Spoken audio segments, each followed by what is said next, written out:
Hey, on tonight's episode of the Denver Bronco Roundup podcast. Hey, rookies, the mini camp is over. We've got, thoughts of those that maybe got signed, those that maybe got cut. We got a list of our winners and losers. Plus, hey, that schedule is right around the corner. We're going to get to the confirmed, the leaks, and of course, all your thoughts, ideas, comments, questions here on the Denver Bronco Roundup podcast. Let's go.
Hello, and welcome in to Tuesday night edition of the Denver Bronco Roundup podcast. My name is Keith Brugman, man. We're going to be talking about that rookie mini camp, all wrapped up. Sean Payton came out. The team signed a few players. They waived a few players. We've got our top winners, our top losers. But like I said, I'm not alone. I'm going to start off around the horn. I'll start doing it maybe a little counterclockwise. Say hello to Mr. Jody, the Judge Moncrief. How we doing, sir? Doing good. Rookie minicamp this weekend. Pat Bryant is going to be a beast. You heard it here first.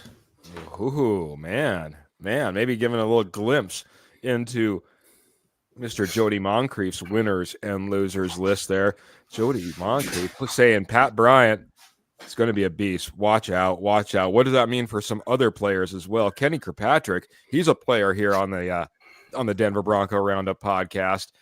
Mr. Kirkpatrick, the stepfather, how we doing this evening, sir?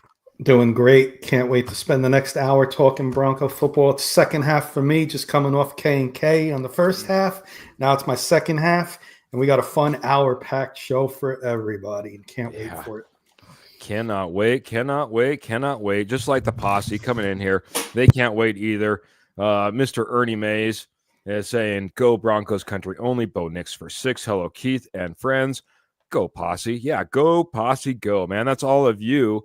If you didn't know, man, it's time to round up and get going on these on the Denver Broncos. Paul saying London calling in the zombies of death, otherwise known as the Jets. Okay. We'll talk about a little bit of schedule. Paul is getting a little bit of a leak early on us there. Appreciate it, Paul. Miss Pearl coming in here, saying hello to everybody. Good to see you, Miss Pearl. We'll be talking a little bit more about Miss Pearl's business, but Miss Pearl's all about business when it comes to the Denver Broncos as well. Can't wait to talk a little bit of football with her. Ernie Mays, go Broncos country only. Bo Nix for C6. Hello, Kenny and the Judge and the posse. Michael Ronquillo. Good to see Michael Ronquillo saying good evening, Keith, Kenny, and Jody. And go Bo Broncos. Orange and blue hearts. Keith, that comes with 1,000 stars as everybody's friend, Michael Ronquillo. Always does. Amazing. Thank you, Michael. Michael is on a tear. I don't know if he's trying to set some type of new record because he's always out there being a Facebook star supporter. And he's been on a tear over here at the Denver Bronco Roundup. Thank you so much, Michael. Thank you so much, man. Really helps us out an absolute ton. Lets us know that maybe you appreciate what we do over here. We certainly appreciate the heck out of you. Clayton coming in here and saying, hey, guys. Yeah, good to see you, Clayton. I'm sure surprised. Oh, there it is. Smash that like and share button. I knew it was sitting there. I was like, there's no way it's not there, man. There's only one way that Clayton comes in. Appreciate it, Clayton. Please hit the like, hit the share, hit the subscribe. Tell all your Broncos friends, family members, and the like all about the Denver Bronco Roundup podcast, Rocky Mountain Sports Network. We would Love it. So let's get into it, man. I see a lot of friends jumping in here. Well, Clayton, I'll get one more. Great way to top off a Tuesday night, man. A great way to top off a Tuesday night is hanging out with all of you. We appreciate it, man. Kenny, I'll start with you since I started our hellos with Mr. Jody Moncrief. I want you to scour your winners list of this rookie mini camp. I want you to come up with your number one winner on this list. Who do you have on your number one winner list right here, buddy?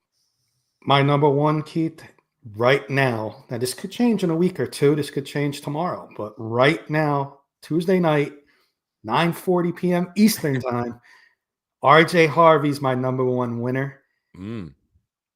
I saw this guy's picture of his calves. I saw his biceps. Quadzilla. He reminds me of a shorter version of Saquon Barkley, everybody. And that's coming from a Giant fan.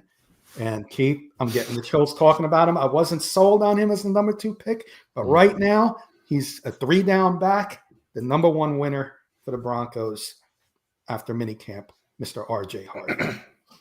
Love it, man. You know, I'm going to be on board with your number 1 pick because I've been shouting from the mountaintops about RJ Harvey since pre-draft. So him landing on the Broncos, him now getting some of the recognition, man, I feel vindicated. I feel vindicated in a little bit, Kenny, but I'm glad he's your number 1. I think he's going to be something special for this Denver Broncos team. Got talked a little bit about being that 3rd down back and Sean Payton coming out and saying he's going to be out there on 3rd down. There's ways that you can get around, going up against the biggest and baddest linebackers by moving your coverage around and still having a 3rd down running back. I think you made a good point. You've seen those Alvin Kamara types out there that, they were known as 3rd down backs because of their receiving ability. They were always out there on 3rd down back. Now, all of a sudden, a 3rd down back is a guy that has to be out there blocking.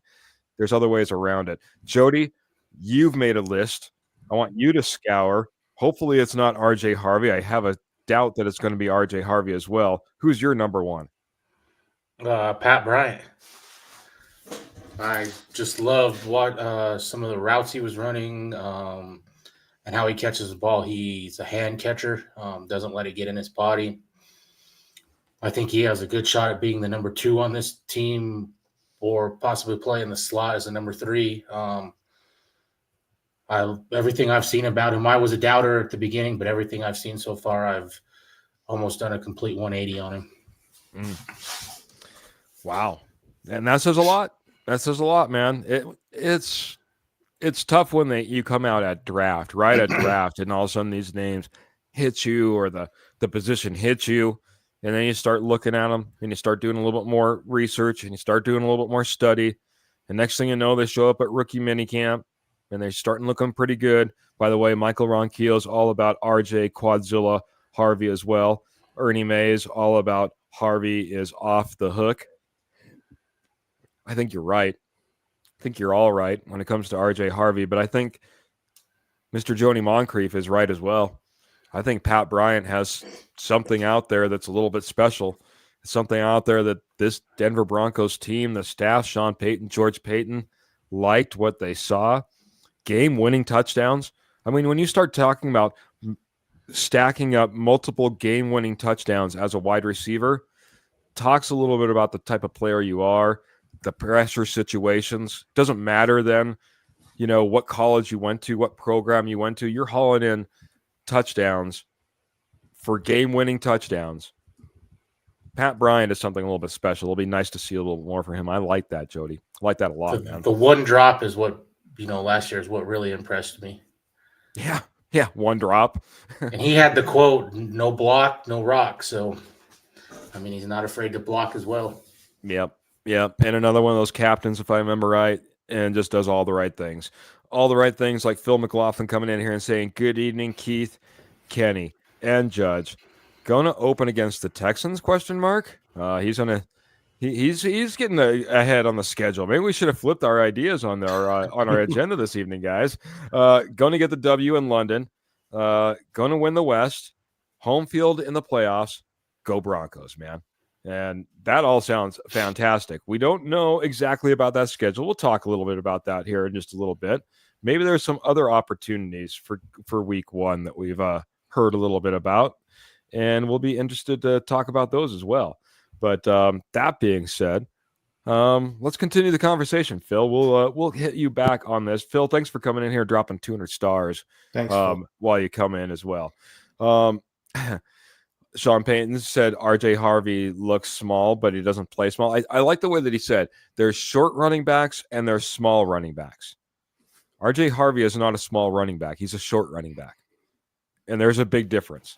And He's the same size as Genty. Yeah. Yep. But you start looking at those Quadzilla type of legs and the way that he's built. He's not a speedy, like just, quick, elusive,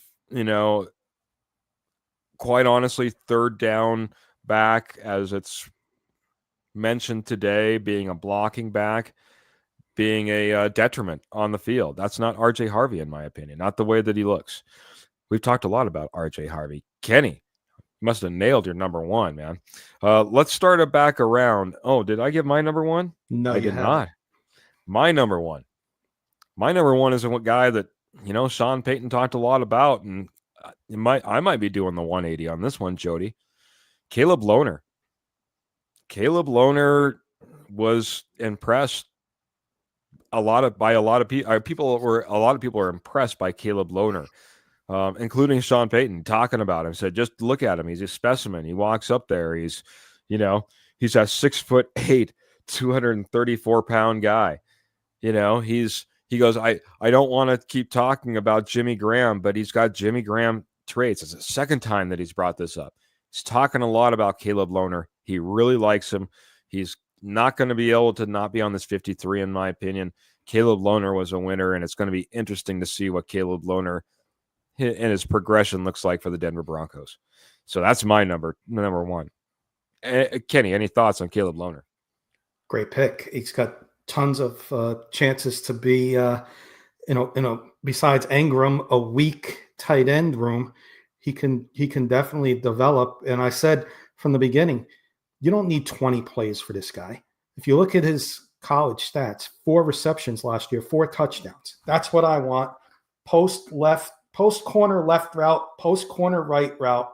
That's all he needs to know. You throw the ball up for him, 6'7" against a 5'10" corner. Sign me up all day for a jump ball, and he could be definitely something to watch out for, with maybe 15 receptions and 10 touchdowns. Agreed, man. And Roy's coming in here though, and I want to be objective too. He says I'll be objective. I like what I see out of both Harvey and Bryant, but I'm going to put that in there. I'll wait and to give an assessment until after the pads are on at this level or at this time. You're looking for traits at this point. At little mini camp walkthroughs, you're looking at the ability to learn the information, to show the ability and the traits. But you're absolutely right. Sometimes, man, when the pads come on, it's completely different, one way or the other. So we still got a lot of learning to do. Aloha from Mr. Patrick Wiltsey. As I told the K&K earlier, halfway through my golf challenge, looking forward to the Broncos in 25-26. Man, we're looking forward to Patrick Wiltsey always coming in here and supporting our shows. K&K, Denver Bronco Roundup. We appreciate you, man. Good luck on your golf challenge. And as always, man, go Broncos. We love that, man. Let's get on to a number 2. Since I started with Kenny with the number 1s, I'll start off with Jody on the number 2s, I think, on this one. So, Jody, kick it off, man. Number 2s. For the biggest winner still? Yes, sir. Yeah, we'll get through our winner list and then we'll flip over to losers. For me, it's somebody that wasn't even at camp. It's Audric Estime. We didn't draft another. We drafted only one running back. We haven't went out in free agency and got one. We didn't bring one in for tryouts. All signs, in my opinion, are pointing to him being 1B at this point. So I love seeing that so far. Yeah, I mean, a couple of No, I shouldn't say that. I was almost said nobodies, but that's not fair to these guys. A couple of guys that were obviously undrafted, like tryouts, rookie tryout players. Aaron Young out of Old Dominion and Travis Thies out of South Dakota. But nobody, like you said, nobody that really had competition. So you're right. Kind of by default, Otter Gestime is kind of getting a pass. There was speculation that Blake Watson was going to be at a rookie minicamp as he would be eligible to come in as a one-year player. And I guess he didn't show up for one reason or another. Now, whether that was just a decision with coaching and staffing and or whatever else, but what was once rumored didn't end up coming true. So just another maybe feather in the cap of one Audric Estime and his level of competition as he heads into OTAs next. Yeah, if that was a personal choice, I think that's a bad look for him. Yeah, if it's a straight up personal choice, that's right. If the coaches came to him and said, "Hey, man, don't worry about it. You're safe. We're just going to bring out a couple guys. We just want to take a look. Let's not give you touches when we're trying to just give other guys opportunity here. But you're all good." That's a different story. But if Blake's like, you know what, see ya, boys. I'm going to take a little extra vacation. That could be a problem. Kenny, you scoured your list again. Number 2, who's for you? I did have Pat Bryant, and pretty much all the reasons Jody said. I think this guy, could be in the starting lineup before you know it. So I will just be short on that so we can move on. But Pat Bryant was my number 2.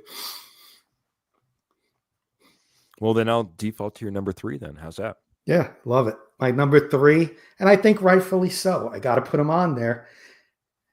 Jeremy Crawshaw. Why not? Why is he not a winner? He's the only one on the Bronco roster that's got a starting job right now. There's no competition for him. They've released Matt Hack. He's the starter and punter. He's got to be a winner on my list. It's that simple. You're right. You're right with the release of Matt Hack. What else you got for Crawshaw? Crawshaw also, interestingly enough, they put him under the exemption, international player exemption, to free up another spot so they could have their 92, 93 players or whatever it happens to be. Again, just a interesting story as the Crawshaw saga continues, man. But yeah, he absolutely. Ray guy. What's that? The next Ray guy. There you go. Yeah, maybe we can get him into the Hall of Fame someday. I'm gonna skip around my list because I had quite a few. I know that I shared it out to you guys, and I don't know if we'll have time to go through every single one. So I'm gonna keep it rolling. I'm gonna share mine here. I'm gonna go with Jordan Turner. Jordan Turner, inside linebacker out of Kansas. Make sure I got all my information right. I'm sorry, inside. That's why I double checked. Inside linebacker out of Michigan State. 6'1", 228 pounds. He ended up getting signed off of the tryout list. I look at Dre Greenlaw. I look at Alex Singleton. I look at Drew Sanders. I look at Lavelle Bailey. And you got to say, when an undrafted tryout player gets signed after your rookie tryout, your rookie minicamp, that's got to be a win. And from all reports, man, guy knew what he was doing out there. He was fast. He was sideline to sideline. A type of guy that, the Denver Broncos would like to have at that inside linebacker position. You don't know. There might be some guy, maybe a couple guys that make it all the way up to the 53. Maybe Jordan Turner might be that guy. He's a winner in my opinion out of rookie minicamp. Like it.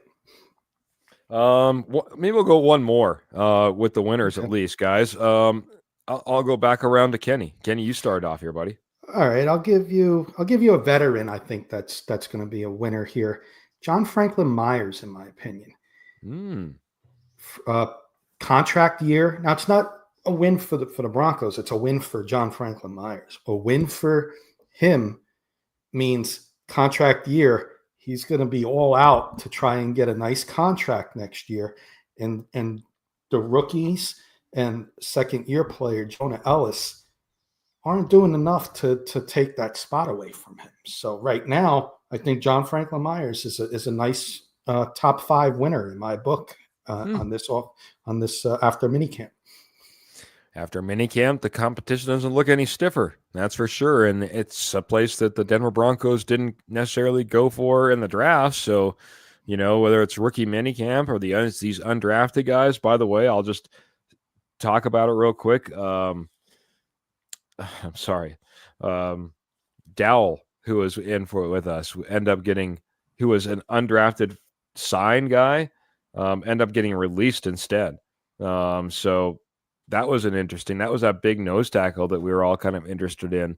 Dowell ends up getting released rather than added to the roster, like he was initially thought. Undrafted free agent, went out there, signed him right off the bat, but then doesn't make it through rookie minicamp and ends up getting released. So John Franklin Myers, just another reason why he could end up being a big winner out of that, because once again, competition waned even further at that point. And I'm just going to answer Paul's question real quick. I'm going to just do rapid fire. I'm going to say a good chance, Paul. He's asking about 10 sacks for Myers. Good chance because of your secondary and linebacking core. You're going to see a lot of sacks on this front four. Christian Dowell, and that's the name I was looking for. But yeah, John Franklin Myers, 10 sacks. That's a steep one. That's a steep one. It might be a little bit tough, man. It'll be an interesting season to see, especially with all the additions on defense. Jody, let's get to your number 3 or 4 or wherever we're at. Kenny's 4, you're 3. I'll say a name that no one said, and it's pretty much the same reasons you had with your Michigan State linebacker, Drew Sanders. We brought no one in. Both your penciled-in starters are both coming off an injury, and we really didn't address that position as far as depth. I think they have a lot of faith in. They let Cody Barton go last year. So I think they have a lot of, and they're moving him in full time to inside. I think they got a lot of trust and faith in Drew Sanders. Very good. He was questionably on my losers list, but didn't make it. So we're not in conflict there. But you're right, man. Not a whole lot of competition. 2 places I really wanted to see was defensive tackle and linebacker that we didn't end up addressing. I can't address everything all the time, but that being said, that means there's a little less competition, and someone like Drew Sanders has a little bit more opportunity, and it's about time. That's all that's the best way I can say it. It's time for him to be solidified in a position and start to excel at it. And it would be a great time for him to do it. Would be this year. Michael Ronquillo, we kind of dropped this in our chat backside, but the Denver Broncos hired former New England Patriots director of college scouting, Cam Williams, as the co-director of player personnel for the Denver Broncos, an upgrade in position and helps us out a little bit, I think, in our front office personnel. So it'll be interesting to see how much he's going to be involved in that player personnel. Maybe up some of those scores that we end up getting. It seems like the Broncos get bad scores when it comes to feedback from the players on certain areas. Maybe he can help us out a little bit there. So, where are we at, Mr. Kenny Kirkpatrick? Do we need yours? We did yours. I gave you mine. Are you on yours, Keith? Or are we going to winners? I will do I'll do one last winner at least. We'll at least get this one in. We might be able to do one more we should do it. We should make this our last one. We should wrap up our losers. We might even have time for a hurry up at the end that way.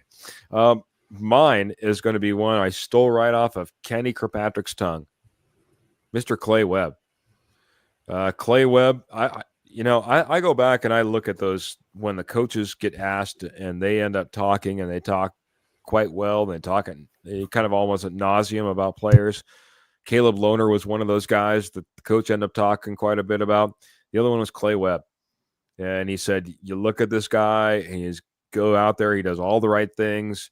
He fits the position. He he's just out there working and working hard, and he looks like a great player. And I think it was right after that he says there's going to be a few players out there that we're going to look to probably sign, out of this mini camp, out of these tryouts, a group here. So Clay Webb, just a guy again that maybe had a little bit of a questionable background. Sean Payton addressed it. He said they went through all the checks and balances.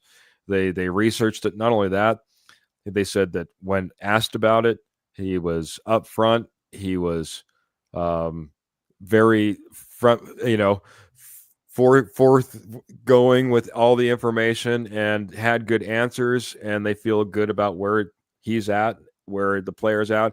He's been released of everything at this point, and they're looking to move forward with Clay Webb. Clay Webb, that center guard, I think is an absolute winner in this position, especially when we started talking about is Luke Wattenberg the answer. Alex Forsythe hasn't necessarily impressed anybody beyond belief at this point as well. Quinn Miners would love to probably have a backup, or Ben Powers for that matter. So when you look like a guy like this, Clay Webb, I think that's a great opportunity and a great win. Good call out, Kenny. Oh, great. I'm glad you put it on there because I totally forgot about him. And, chat and people that don't know what he did was in high school, and you're a kid when you're in high school. So hopefully he learned from his mistake. He gets a second chance. And if he interviewed well, which it looks like he did, he might have a shot of making this team. Excellent call, Keith. Very good. Well, I appreciate it, man. I'm glad for him. I'm glad people get second opportunities, and it sounds like from everything from what the Broncos were able to research and sit down and talk with this kid, it's an experience in the past where he's going to move on from and look to have a fantastic career and make a great life for himself. So we all need those opportunities.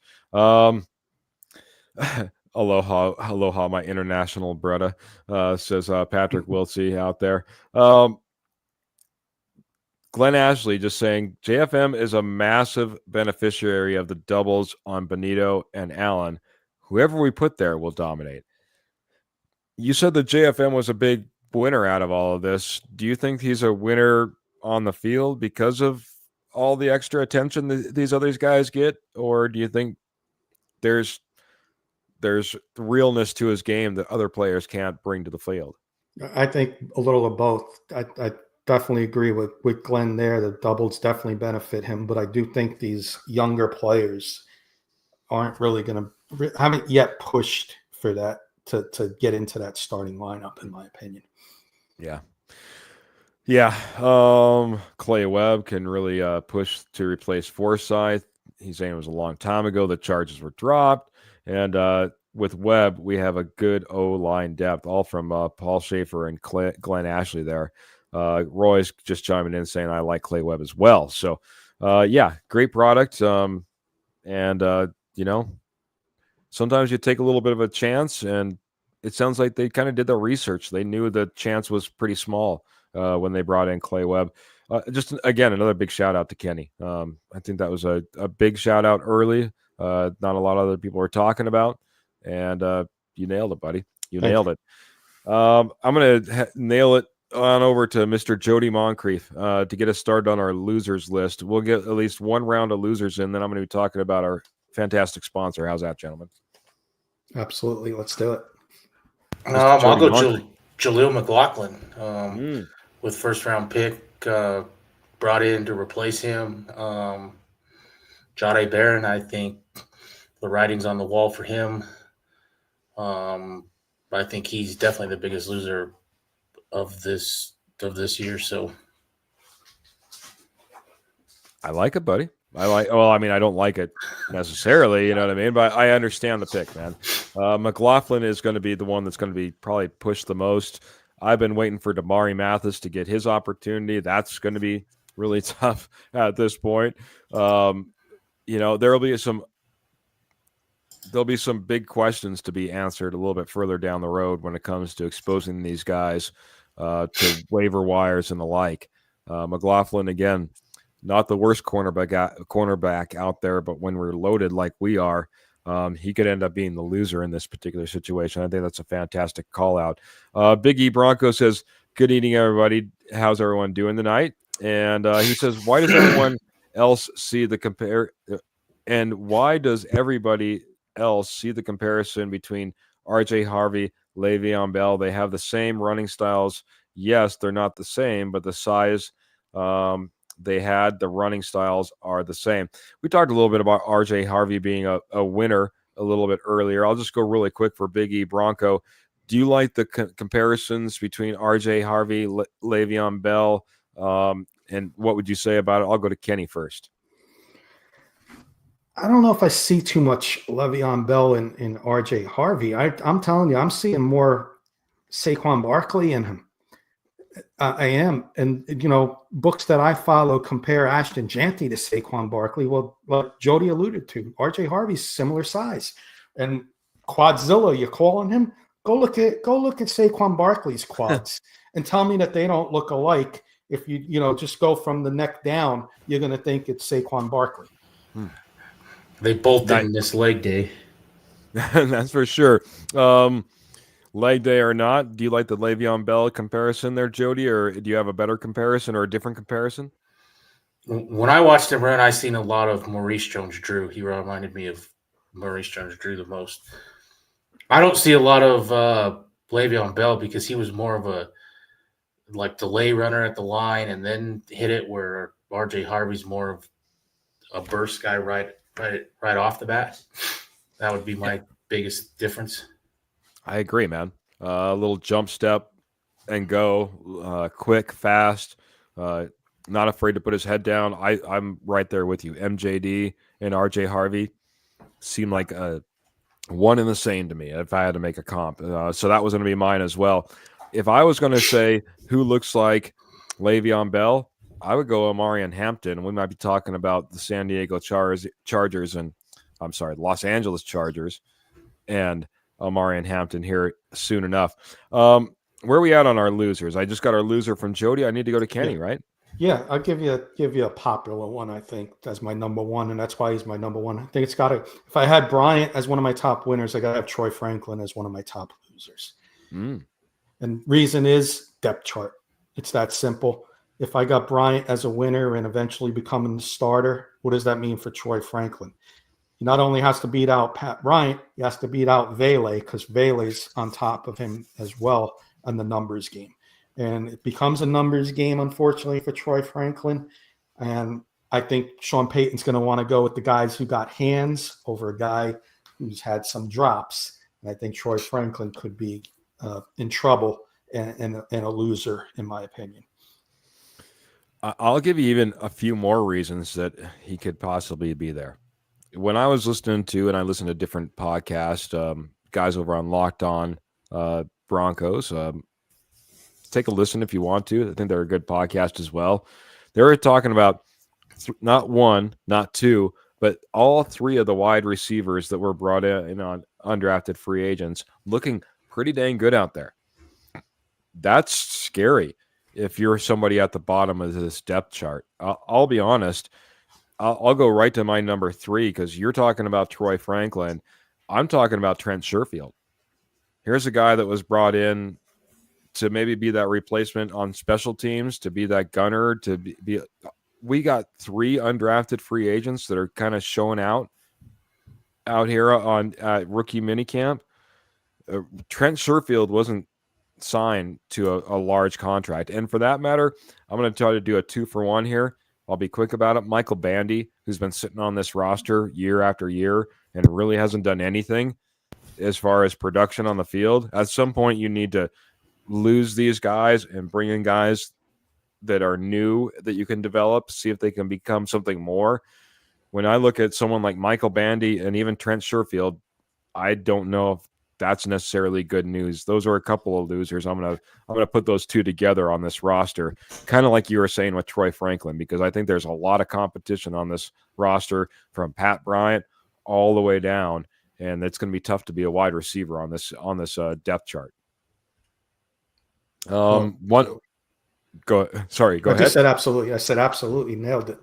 Well, appreciate it, man. I would add one thing on Troy Franklin. I think he is the biggest upside guy in the wide receiver room. If he can make that jump, he has the size and the speed And if he can make that jump, I think he can be an elite receiver. It's just he hasn't shown it yet. Mm. Yeah, looking for jumps. Looking for jumps, man. I said we'd make one round, I guess, around, and then on the losers. And then I was going to talk about our amazing sponsor, and our amazing sponsor is Morgan Trinkets. Morgan Trinkets has been your headquarters for Southwest Jewelry, Southwest Pottery, and Estate Gold at wholesale prices for over 34 years. Once a nationwide company, now they're just in your backyard. Like this weekend, as Pearl's saying, the Collector's Show at Longmont Fairgrounds. So now they're doing shows just in your backyard. Northern Colorado, Southern Wyoming, Longmont. This is the place to be this weekend out at the Longmont Fairgrounds. But what if I can't make it to one of those amazing shows? Don't worry. Just head on over to Morgan Trinkets Co. That's Morgan Trinkets Co. And where is that at? Over on Etsy. Just head on over to Morgan Trinkets Co. and bam, there you are. You're checking out everything that Pearl has to offer. From the Southwest Jewelry, Southwest Party, and Estate Gold to their silver, sterling silver, 100% sterling silver. Man, that's a lot of S's. Check them out. They take all major credit cards, and all orders over $50 are shipped absolutely free. Morgan Trinkets, your headquarters for Southwest Jewelry, Southwest Pottery, and Estate Gold at wholesale prices. Check them out. Longmont Fairgrounds this weekend. That's where you'll be able to find them if you're not checking them out on Etsy. So, dang, there we go. Yes, Cody and Sarah, Cody Rourke and Sarah Benger over on Locked On Broncos. Key. Thank you, Michael. I was going to mention the names, and I had Sarah Benger in my head, but I couldn't remember Cody Rourke, so I appreciate that.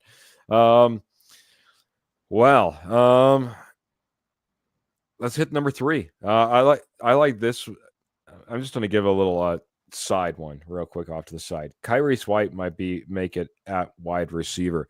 Kyrese White on the winners list for Albert Knoppers. Albert, good to see you. The Mile High Dutchie. Utah State University wide receiver product that was actually signed off that gosh, why do I get rookie tryout player list as well? So another reason that, maybe Marvin Mims, but more likely Troy Franklin should be a little bit more worried. Jody, let's hit it again, man. Let's hit your losers list. Sorry. After listening to you guys, I'm going to add one guy. It's Alex Forsyth. Last year, we thought he was going to be the starter, and he never really took that job, with the connection he had with Bo Nix. And then, like you guys just said, talking up Clay Webb, Alex Forsyth, and he has that memorable play against the Chiefs, whether that was his fault or not, or who you want to believe. He still was on his butt when that field goal was blocked. So I think his seat's hot if Clay Webb plays well in preseason.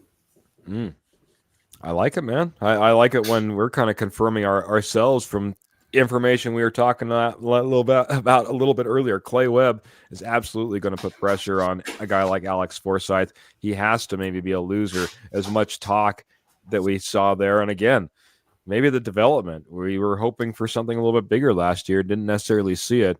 In comes another player that could possibly fill that opportunity. Kenny, who do you have on your losers list here, buddy? I'm going to give you a twofer because I know we're up on the time and I only did one, so I'm going to do them real quick. I got two that I can do real quick. First one's got to be Savion Jones. I mentioned John Franklin Myers as a winner. Savion Jones, and you hope you're wrong about any rookies. You want him to be the starter going forward for the next 5+ years. And I hope I'm wrong about Savion Jones. But hearing him in some interviews, I don't know if he's got the confidence. I feel like he's throwing it out there that he needs time to develop. And you don't like to hear that from a player. You like to hear them have the confidence. And I don't know if I'm getting that from Savion Jones, and it has me concerned, and that's why I had John Franklin Myers as a winner. But Savion Jones, prove me wrong. I want to be wrong about especially a rookie. Training camp, preseason, go shine, and you'll be on my winners list shortly, Savion. So Let's hope I'm wrong about you. And the second one, I could just say in easy three words, Matt Hack has got to be a loser. He's no longer on the Broncos. Released that mini camp. You got to be on my loser list. Fair enough, man. Yeah, short stint. You know, it reminds me. I will say on my winners list, my long winners list, Zach Triner, the long snapper, he was released, and then we brought some guys in, and then we cut some guys, and he was brought back. Hey, that's a big win when you've been cut and then get to come back as well. It does say something about Brony. I'm worried he had some back surgery, if I remember correctly, on the off season. Hopefully that's going well. He's our long snapper that's under a larger contract. But Zach Triner is getting an opportunity here with the Denver Broncos. I'll double up on my losers as well then. I'll do a double on tight end. Thomas Yasmin end up getting released. If you're no longer with the team, I think that needs to be a pretty big loser at that point. He's going to be looking for opportunity elsewhere, it looks like. I guess there's always an opportunity to come back, but at this point, Thomas Yasmin released. On top of it, he was one of the eligible players who came in and worked out during the 2 days. So I don't know if that's better or worse. You come in, you try to show off your wares, and after you do so, they're like, "Oh yeah, we definitely don't need you." But Thomas Yasmin no longer, and then I would say Lucas Kroll. If we're going to be talking about Caleb Lohner, if we're going to be talking about Evan Ingram, and then Lucas Kroll is still sitting out there as a developmental piece from last year that really didn't get to see that much of. I think there's a lot of replication when you start looking at some of these players that we brought in and the type of abilities that they have. Caleb Lohner, to me, and Lucas Kroll are one and the same. You're not going to keep them both, and I think it could be the end for Lucas Kroll. So if I'm going to go ahead and I'm going to put Caleb Lohner all the way up as my number one, I got to give Lucas Kroll probably one of my number one losers. Jody, you were nodding in positivity with what I was saying there, I guess you could say. Agree there? I definitely agree on Lucas Kroll. I mean, if ever he was going to blossom, last year was the chance with really no production from the tight end room, and he was part of the three that had no production. So yeah. I guess I'm kind of like what everyone thought. I'm kind of laughing, or a laughing stock. That's what the tight end room was last year for the Denver Broncos. Something that we definitely need to improve. Lucas Kroll wasn't part of it. He wasn't part of the improvement. He wasn't part of anything that we were able to do in the tight end room. So, he's got to be on the hot seat, I guess you could say. Yep. Kroll can't remember the playbook, says Paul Schaefer.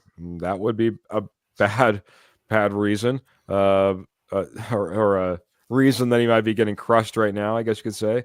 Like Paul's also saying, Broncos fans are definitely winners, says Mr. Albert Knopfers. We can look forward to an exciting year.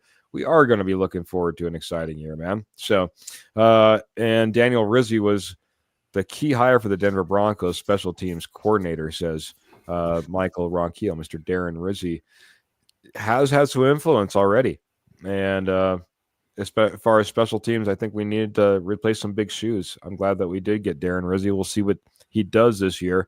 He had a top special teams unit, or we had a top special teams unit last year. I think there's a lot of pressure on Darren Rizzi. I think that Kenny mentioned that as well. Mentioning Kenny, let's get into this, man. Schedule. The schedule is right around the corner, man, and there's been a couple of leaks, I guess you could say, or as well as official reports. Let's get to the first official report. The Jets in London, Week 6, October 12th. I just want to get your thoughts and reactions. How you feeling about London, the Jets, Week 6? The pros and cons, it's more of like a personal. So the pros for the Broncos, sure, go on a trip to London. It's not a home game for Denver. It's a home game for the Jets. You get them on a neutral field. That's the pros. The cons is Kurt Valenti and myself. We're going to take Kurt's nephew, who's a big Bronco fan, for his birthday. We were going to take him to the Broncos Jets game at MetLife, and it's now in London. So we're not going to travel to London, unfortunately, to go see it. Come on, Kenny. But that was the only con I had, is personal con, but I love it. It's an extra, you get a team on a neutral site where it would probably be a 1:00 game.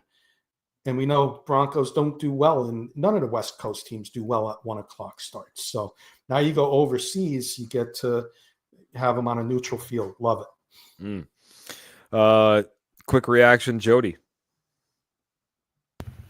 I don't really mind it. I mean, if you're going to play over there, I think the Jets are a team that you can handle over there. They don't have the greatest quarterback in Justin Fields. And it's right in the middle where you get a bye right after that, week 7. So, I mean, I'm okay with it if you're going to play over there.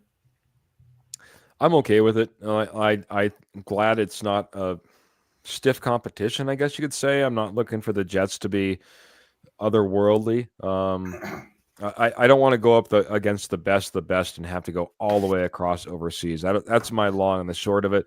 I do like, Kenny, like you said, an away game.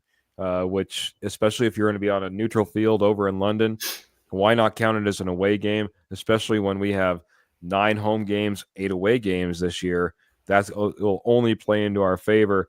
Speaking of away games, the other matchup that was officially announced, Christmas Day, Week 17 versus the Chiefs. Jody, what kind of Christmas present are you looking for on Christmas Day? I heard someone say this today. For fans, it's great. Christmas night game. For players, it's probably not the best. It's a Thursday night game, short week in Kansas City where you've struggled against still the team that went to the Super Bowl. So I don't like it for those reasons, but it is a primetime game, and this is where you can show we are one of the best teams. You go in on a short week and dominate Kansas City. Like that, but you're absolutely right. Not the best situation for players. It's not really what you want to be doing on Christmas Day. But what do you think about the game, Kenny? Christmas Day versus the Kansas City Chiefs away. I'm going to respectfully disagree with you guys a little bit, and I think you're going to like my reason. You get a short week, but you got an older veteran team also on a short week in the Kansas City Chiefs. You're a young, hungry team in the Broncos. Get them on a short week. Get them, maybe banged up the week before. Why not? This is another advantage, I think, to the Broncos, even though it's a road game. Prime time, younger team, older team banged up on a short week. Let's go Broncos. Glenn Ashley says we're giving the Chiefs a bunch of sacks and taking pick sixes. Merry Saxmas. I love that. I love it, man. He kind of made me what you're talking about there, Kenny, man. That tough go, for an older team. We got the younger team. It's the end of the season. They just got home from drinking their eggnog and took the ride to the stadium. We're all geared up, ready to play football. So might be something to be said about that. It's going to be a great game. Yeah. I know from a player perspective, probably not the number one thing you want to be doing, but I do like the idea of maybe getting an extra Christmas present from the Denver Broncos on Christmas night, man. I think that would be fantastic. Make it happen, Broncos. Make it happen. Kenny, I know that you wanted to talk about maybe game 1. Let's talk about maybe game 1. I've seen a lot of people give their rumors out there. I saw Trevor said hello earlier. Titans. I think Phil said Texans. Kurt sent me something. Kurt's Bronco fan, obviously, diehard. I'm a Giants fan, obviously. Art Stapleton is well known in New York media. I would compare him to Mike Kliss if I had to make a comparison. He does off the field stuff, podcast. He sent a post on X not too long ago, about hour and a half, 2 hours ago. Best intel I've been able to get today is Giants at Broncos in week 1, but it's unconfirmed at the moment. I would give it about a 50% chance that this may happen. and I've said it. That's what I want to see, Keith, Jody, chat. Monday night. I'm going to even go one step one step further. I want to see it Monday night. Peyton versus Eli. Monday night on ESPN Manningcast. Add to the flavor. Let's get it week 1. I think it'll be a lot of fun. Week 1 home game, Mile High Stadium, Monday night versus the Giants. Manningcast. Man, that would be a pretty good matchup, man. Jody, you looked over the schedule, man. Do you have a week 1 matchup that you would like? Anything better than Kenny's Giants?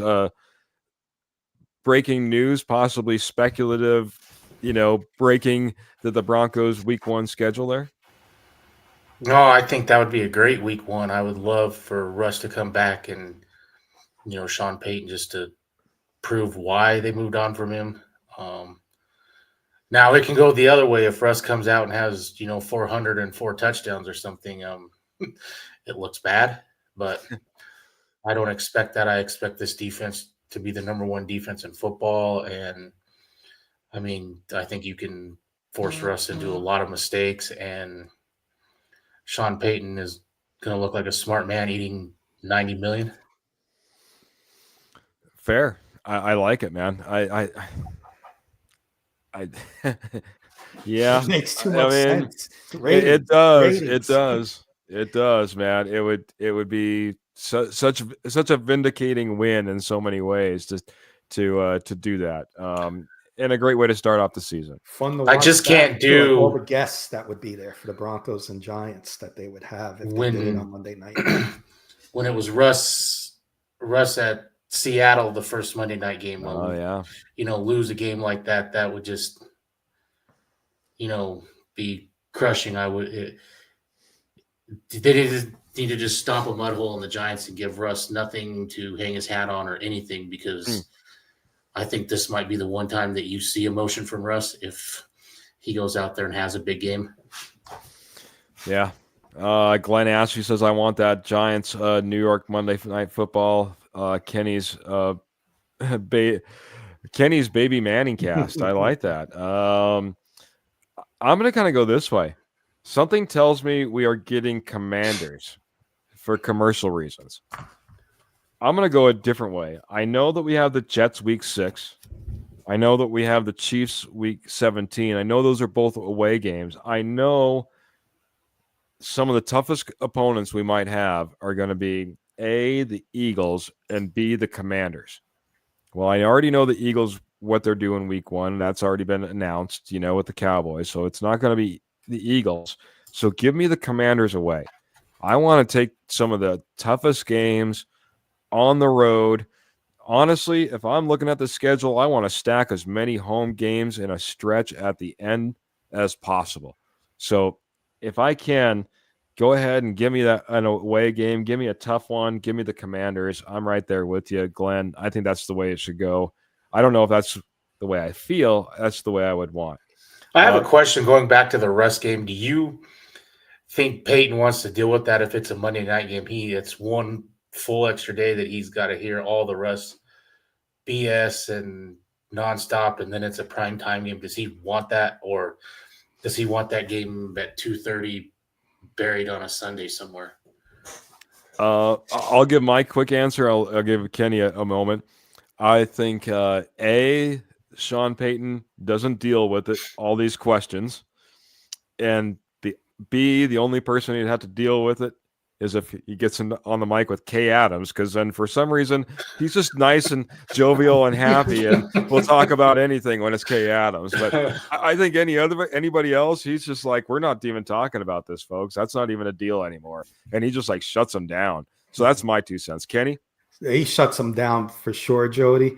But it's all about ratings. The NFL, you're going to get ratings if you do this on Monday night, week 1. Middle of the season, Russ may not be the starter anymore. You do it week 1, and who's going to bring in ratings? Peyton and Eli. They're going to bring in ratings for the NFL.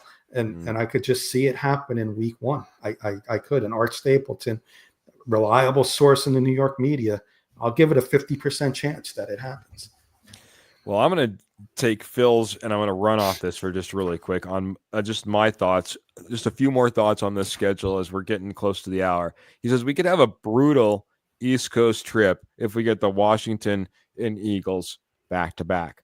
He's dropping that in with 100 stars, making that comment. And this is what I'm going to say, Phil. It's kind of what I want. Could you imagine if we get the Philadelphia Eagles and the Washington Commanders and the Jets, and we just stay out on the East Coast and fly over to London and just make it a epic run, try to get 1 out of 3, 2 out of 3, make the best of it, and then come back home for, like I said, a big stretch of home games. We only have, outside of our division rivals, we only have 5 away games. We got a ton of home games, man. If we knock this out at the very beginning, we could go, week 6 is the Jets, so week 5 is the Eagles, week 4 is the Commanders, and just knock it out and be on the East Coast. That's what I would like to see, man. Anything that you would like to see else in this particular schedule? I'll go to Jody, man. I'm interested to see how many more primetime games we get. And I'm interested to see who they pair us up week 18. I think that'll tell you a lot of who they think they'll be in the hunt against. I like that. It seems like it's been a lot of divisional rivals as of lately. We already see the Chiefs sneaking in there.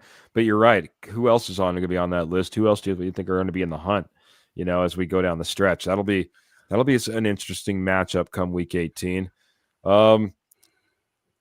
Jody, do you have a preference on the bye? And does it really screw up a team if it's on one side or the other? And then I'm going to get Kenny's thoughts on final thoughts on the schedule as well. No, I'm good where it will fall if week 6 is in Loveland or in London. So, I mean, week 7, you're on bye. I mean, it's kind of right in the middle, a little bit early, but I mean, we had a late bye last year, so I don't mind where it's at.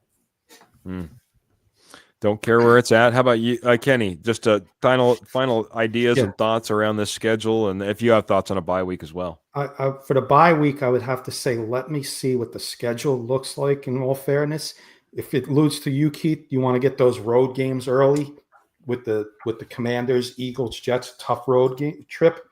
Give me that bye early, because if you don't do well, you got time to regroup as opposed to having that bye later in the season, and vice versa. If that tough road schedule's later in the season, give me the bye later in the season. After a tough road trip, I'd love to have the bye there. And give me Broncos Commanders on a Sunday night. Rookie of the year versus who should have been the rookie of the year. Oh, man. Talking some smack here on a Tuesday, man. Broncos country. Prime time. Let's get it. I want to see Bo Nix go into win 1 over Jaden Daniels. Let's go. I want to see it on Sunday night. I don't want to see it at 1 o'clock and give the Commanders an advantage. Give me that game on Sunday Night Football. Nice. That would be a fantastic game. Whenever the Commanders and the Broncos play, I think it'll be a good game. But why not hype it up and get it up there into something special? I think Jody said it well. I want to see what other primetime games we're going to have throughout this schedule. I do want to see where the bye week is going to land. And Kenny, I didn't think about it all the way through when I was talking about that epic, East Coast London run. It would be nice to have a bye week in there, probably right after you get back. I thought I read somewhere that it falls right after, if you go overseas. I thought I read that, but I may be wrong. Okay, well, let you be right, and then we'll all be right on pace here, man, because if that's the case, then that puts you right back on, a regroup and put yourself, back on pace if you've had a hard run in that East Coast swing that we've been talking about. For me, I got one more game that I want. I want a primetime game. It's going to be on October 30th. The night before Halloween, and it's going to be versus the Oakland Raiders, the Las Vegas Raiders. I'm sorry, the Las Vegas Raiders. And they'll put it in Las Vegas with all the crazies out there. Yeah, the one thing that I wasn't, and I'm fine either way. Now this is kind of in my away stretch, I guess you could say. Being right about this point too. They could be away or they could be home, but there's something about the Raiders and Halloween, and then we could beat them and have a fantastic Halloween ourselves. We do it on a Thursday night, October 30th, right before Halloween. I think that would be fantastic, man. There's something about Raiders games, man. I think the one thing I'm excited about is this AFC West, and Kurt Valente would be hanging me right now, but I love the competition. Yeah. I love it when the Raiders and the Broncos mean something and you walk away with that win. I love it when the Chargers and the Broncos mean something and you walk away with that win. Just like when we walked away with a win versus the Kansas City Chiefs, how good does that freaking feel? I want every single game to feel like that. I don't want it to be the walkover, I don't know, the AFC South, where, you're out there with the Saints and it's just like, well, we'll just get a win versus the Saints or the Falcons and we'll keep moving. No, I love the competition, man. And I love how strong our division is looking, man. Keith, can I ask a quick rapid fire, one word answer from you both and the audience? Because we're Yes, from all let's do it, different man. parts of the country. You mentioned October 30th. What do you call October 30th? For me over here on the East Coast, we call it Goosey Night. I don't know if we have a pre Halloween night. Chat, please name. answer.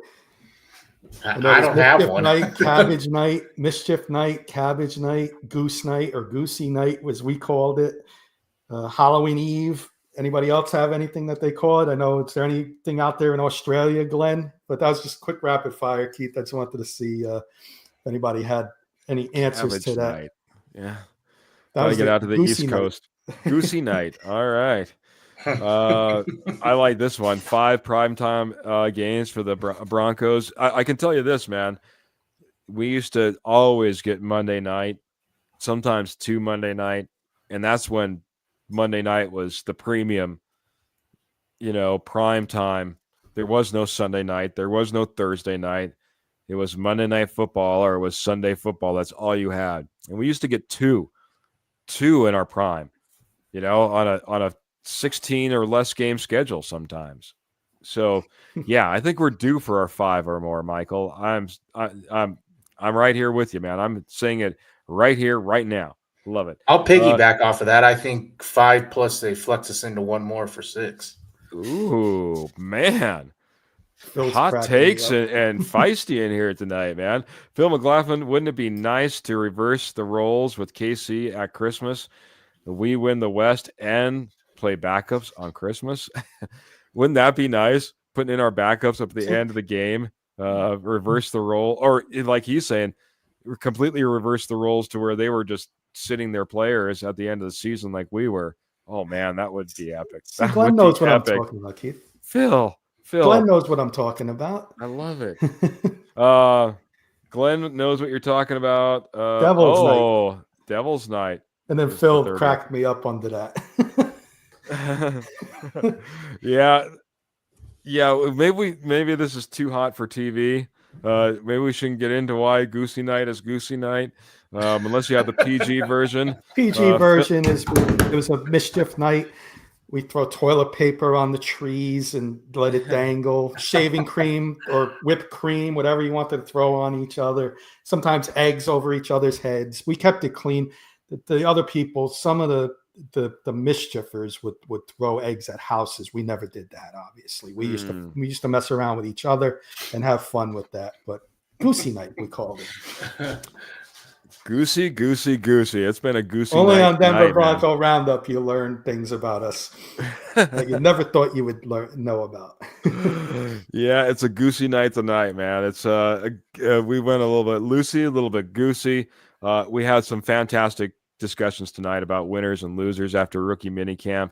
The NFL schedule, just a day away, man. Just a day away. Cannot wait for this. It's going to be tomorrow. This is, I'll just say really quick before I get some final thoughts from everybody. Please like, please share, please subscribe 2 nights a week, Tuesday, Friday, 7:30 p.m. Mountain Standard Time. We do have some emergency podcasts that we go live on whenever it's needed and necessary. We also do it right after the game once the season gets started. But let's start with Jody, man. I started with you to start the evening. We'll start with you to end the evening. Jody, final thoughts as we get out of here on a Tuesday. Just excited for the next couple months. Hope everyone can stay healthy. The Dre Greenlaw scare I didn't like. But if we can stay healthy like we have the last few years, I think this team is a Super Bowl contender. And go Nuggets. And go Nuggets. Absolutely, man. Good thoughts there, man. I might piggyback on that as well. Kenny, some final thoughts before we get out of here?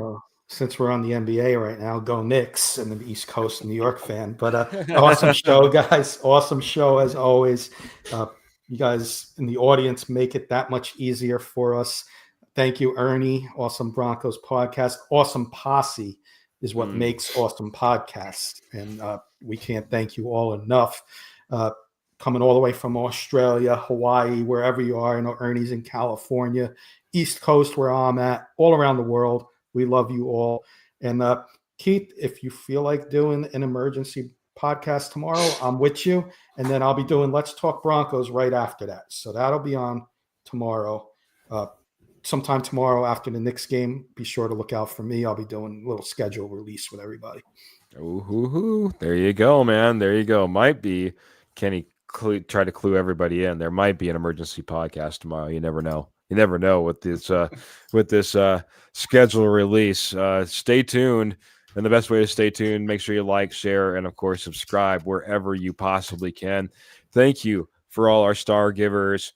Phil McLaughlin, Michael Ronquillo. Thanks to each and every one of you, the posse out there rocking hard out there in the comments and having great thoughts, great questions, great discussions, as we always do. You guys are amazing, man. Like I said, I'm so lucky. We're so lucky to have a fan base like you out here with us talking Broncos and, just rocking out every Tuesday, every Friday after the games, emergency podcasts. We love it. Please check out our amazing sponsor, Morgan Trinkets. If you're into any Southwest jewelry, Southwest pottery, estate gold, wholesale prices, silver, 100% sterling silver, you need to check out Morgan Trinkets, Morgan Trinkets Co. over on Etsy as well. Other than that, we do got to roll, and there's only one way we do roll, gentlemen. How do we do it? Well, we keep our boots right there in the stirrups, guns in the holsters, and of course, our Denver Broncos right there in our hearts. Until next time on Friday, maybe sooner, make sure you tuned in, share, and subscribing. But we're going to get out of here. Have a great night, everybody. Go Nuggets, I guess. Maybe Knicks.